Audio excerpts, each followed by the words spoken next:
If you are going on a cruise right now, cut your packing in half. You will not regret it. We always are shocked when we either are getting on or off a ship and we see people who each have 2 or 3 or more full-size suitcases per person and they're lining up for a 7-day cruise. We are absolutely gobsmacked by this. Now, I'll tell you honestly, what did we pack this last go round? We did 3 months of cruising in the Caribbean. We each brought just a carry-on. 3 months, just a carry-on each. Now, granted, this was the Caribbean. So we don't necessarily recommend downsizing to that level. I personally don't think I would bring a carry-on, only a carry-on again.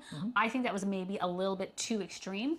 But generally, we each bring a 1 full-sized check bag. That's it, medium, not a large, just a medium, because we need to be able to haul it. There are times when Jason can't haul both our bags, so I'm having to haul my bag. So I have to be able to manage my own luggage. So that is the size that we generally will cruise with. Something that people don't really think about is nobody really cares if you wear the same outfit a couple of times during the cruise. Especially if you're wearing very moderate colors that are not a standout, really brightly patterned outfit. If you're just wearing very modest colors, people aren't going to notice. You could wear your shirt 5 days in a row, and as long as it doesn't smell, people aren't going to notice.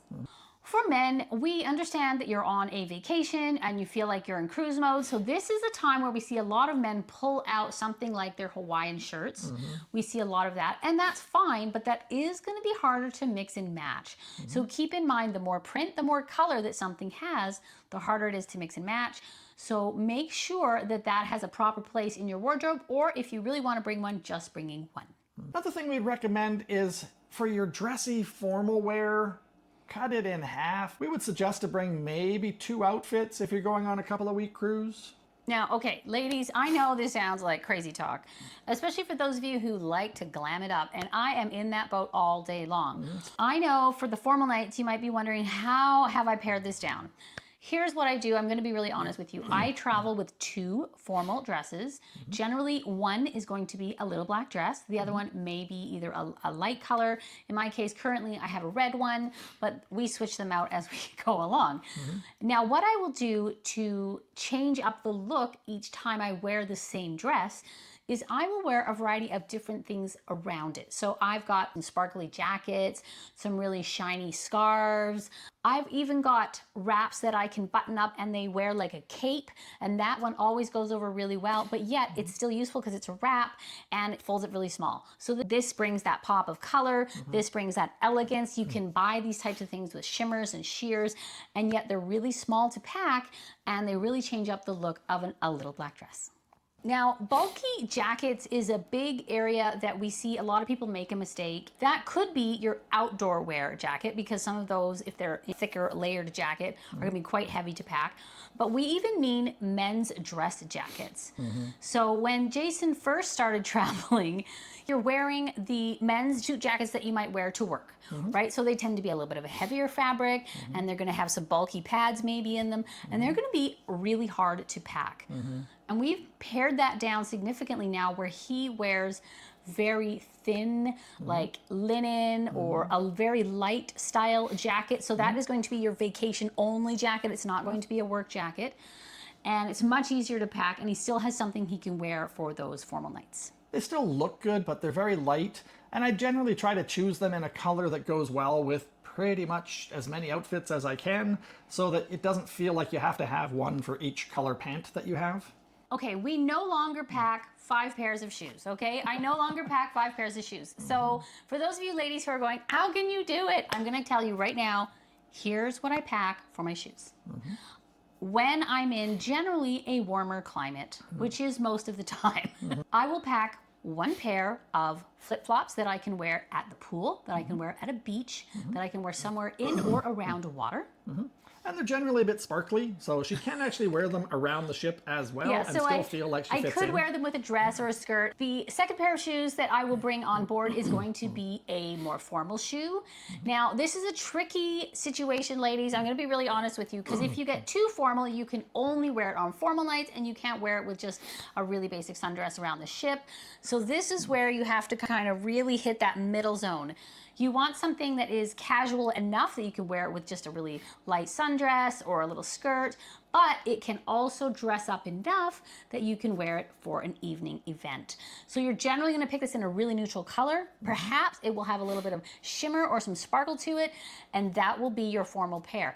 I definitely recommend choose this pair in either a wedge or a chunky heel. It's going to be much easier for walking long times because you could be wearing this all day around the ship to different events and then out at night.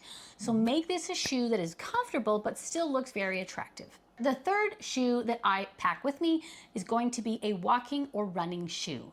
I want to be able to go to the gym or do the walking track, or sometimes we get off the ship and we want to spend several hours walking through a port. So I need something really walkable. A lot of these ports don't have great walkability. A lot of times there's going to be cobblestone or uneven sidewalks. So you need something that is a logical walking shoe. Believe it or not, gentlemen, I've gotten down to 2. What I'm bringing on a cruise with me these days tends to be a nice slide as a casual shoe to wear to the beach or to the pool.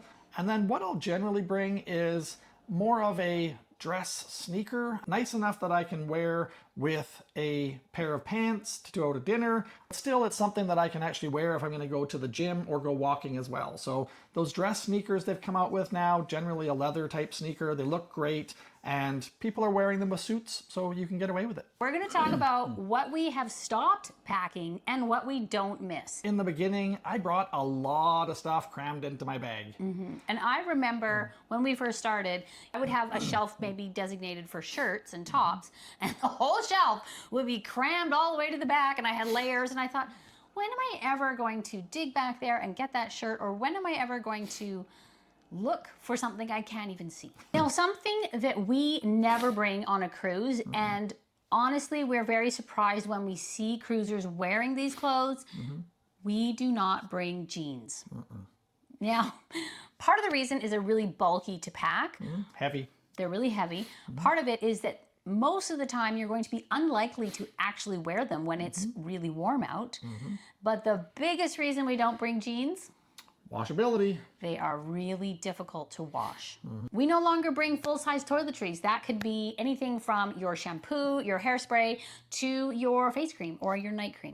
So any of those things that you have full-size, simply buy travel containers and put a small amount in. It's probably going to save you much more money than trying to buy minis of each one, and then you have the product that you like. When it comes to your hair products, you can find small travel size, and for the amount that you're actually going to probably use them on board, a travel size will suffice. You can put other things like hair creams and gels into small containers, or buy small containers of, say, a nice hair oil or something that you want to have as your finishing product. A good example for guys is a lot of our cologne bottles tend to be quite large, quite bulky now. What I've done is I've gone into the duty frees, and a lot of times they have the packages that will have, I don't know, 3 to 6 of the little travel size bottles of cologne. And I'll bring several of those with me, which is great because it gives me a variety of scents, but I don't have to have the one big bulky heavy one that you have to take with you. So it's a great way to make that switch and give yourself a little variety as well. So let's get into what do we actually pack now?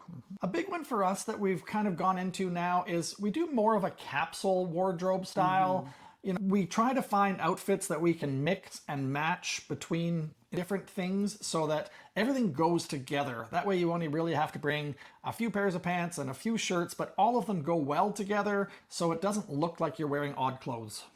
Now, if you're not sure how to assemble a capsule wardrobe, there's a couple ways for you who are very interested in places like Pinterest.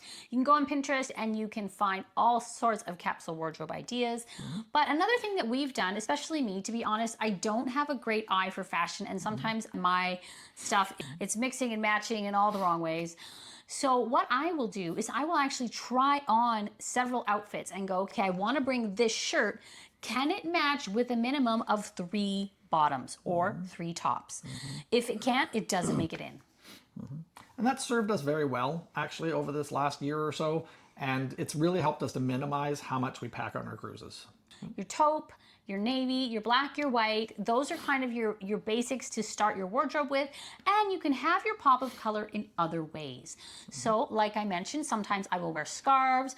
You can wear really colorful earrings or a necklace or jewelry. Another thing that we started transitioning to a couple of years ago was wearing very lightweight fabrics, stuff that is easy wash, quick dry, moisture wicking, things that work well in tropical locations. Now, whenever I am shopping, whether it's for dresses or for anything that I'm going to bring with me on board, and it feels bulky and it feels heavy, it's a no-go.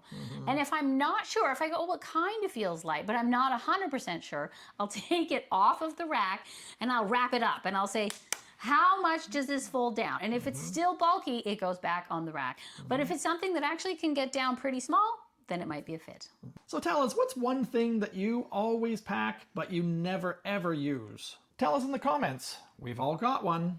And if you're into long-term cruising, hit subscribe because this is our lifestyle with Lazy Bastard Travels.